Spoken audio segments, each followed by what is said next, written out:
ঠান্ডা পানি cold cold water dispenser কবে দেওয়া হয়েছে? যখন শিক্ষার্থীদের রেসপন্স ছিল যে ভাই খুব প্রচন্ড গরম পড়ছে, এখানে ওই পরিবেশ নাই, আমরা আমাদের প্রতিনিধি টিম প্রশাসনের কাছে গেছে, স্যার আপনারা এটা ব্যবস্থা করেন, প্রশাসন বলতেছে ফান্ড নাই, তখন আমরা ব্যবস্থা করছি। তারপরে এইভাবে প্রত্যেকটা প্রজেক্টে যে কটা পানি ফিল্টার এভাবে হয়েছে যে প্রশাসন আমরা বলছি আপনারা এটা দেন, শিক্ষার্থীদের দরকার, প্রশাসন বলতেছে আমাদের ফান্ড নাই, কোথায় দিব বাবা? তখন আমরা শিক্ষার্থী হিসেবে চিন্তা করছি আমাদের তো এলামনাই আছে, সাবেক এলামনাইদের কাছ থেকে ফান্ড ম্যানেজ করে আমরা এটা হেল্প করেছি। এটা তো প্রশাসনকে আমরা এম্পাওয়ার করেছি তাদের কাজে, বিষয়টা এরকম ছিল। এখন যদি শিক্ষার্থীরা না চায় আমরা দিব না। অলওয়েজ আমরা শিক্ষার্থীদের পালসের প্রতি, শিক্ষার্থীদের সিদ্ধান্তের প্রতি আমরা কমিটেড।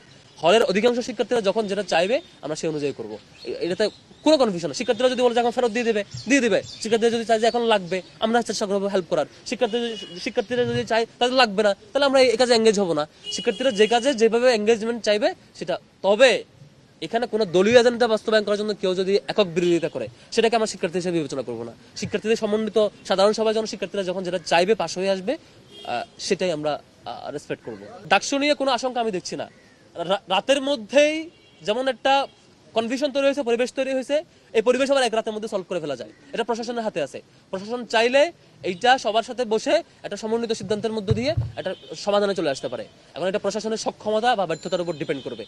রাতারাতি যেমন প্রবলেম ক্রিয়েট হয়, আবার রাতারাতি এটা সলভ করার মধ্যে সেই ক্যাপাসিটি প্রশাসনের থাকতে হবে। কারণ প্রশাসনের ব্যর্থতার কারণেই এই ধরনের ক্রাইসিস তৈরি হয়েছে। আমি ডাকসু পিছানোর কোনো কারণ, কোনো উপলক্ষ বা মাধ্যম এখানে দেখছি না আর কি। ডাকসু অন টাইমে হবে বলে বিশ্বাস করতে চাই। ওই শিক্ষার্থীর রাজনৈতিক পরিচয় খুঁজবেন, যে শিক্ষার্থীটা বলবে তার রাজনৈতিক পরিচয় নিশ্চিত পাবেন। উইদাউট রাজনৈতিক আইডেন্টিটি ছাড়া যদি কোনো শিক্ষার্থী এরকম বলে, আমার সাথে বসায় দিবেন, তার কাছে আমি রিকমেন্ডেশন দেবো। আর কিভাবে করলে এটাকে পাবলিক সংগঠন বলে। গত এই 5-7 মাস সময়ে ছাত্র শিবির যে ম্যাসিভ পর্যায়ে প্রোগ্রাম করছে, পাবলিক ইভেন্ট, তার ধারে কাছে কোনো সংগঠন করে নাই। তাও যদি কেউ এটা অভিযোগ দেয়, তার কাছ থেকে আমি রিকমেন্ডেশন চাইবো, ভাই আর কিভাবে কাজ করতে পারি, রিকমেন্ডেশন দিবেন। আমার সংগঠনের কমিটি তো আমি দেই ভাই, আপনি তো দেন না। এখন যদি আমি কমিটি দেই নাই আর আমার উপর বলে যে কমিটি দাও, তাহলে কি আমার সংগঠনের পুলিশ আপনি ঠিক করবেন? তাহলে এটা তো ডাবল স্ট্যান্ডার্ড গিরি।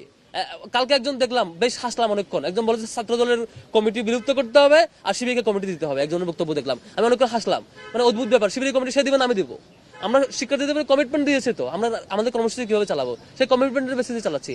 কারো বাইরের মানে ফেব্রিকেটেড প্রস্তাবনা, কারো হচ্ছে সাজানো গুছানো প্রস্তাবনা, উদ্দেশ্য প্রণোদিত কথার ভিত্তিতে শিবির চলে না। শিবির তার দলীয় নির্দিষ্ট প্রিন্সিপালের ভিত্তিতে ছাত্র শিবির চলবে এবং সেই কমিটমেন্টের অনুযায়ী শিবির চলছে আর কি। আমাদের রিকমেন্ডেশন ছিল রাজনৈতিক সংগঠনগুলোর প্রতিনিধিরা তাদের হলে থাকবে আবাসিক শিক্ষার্থী হিসেবে, তার রাজনৈতিক পরিচয় কোনো ধরনের ফেভার পাওয়া কিংবা কোনো ধরনের চাপের মুখোমুখি হওয়ার কারণ হবে না। তার রাজনৈতিক পরিচয়, সে তার মতামত প্রকাশ করতে পারবে, পলিটিক্যাল প্র্যাকটিসগুলো বিশ্ববিদ্যালয়ে এরিয়া কেন্দ্রিক করবে। এটা আগেও বলেছিলাম আমরা।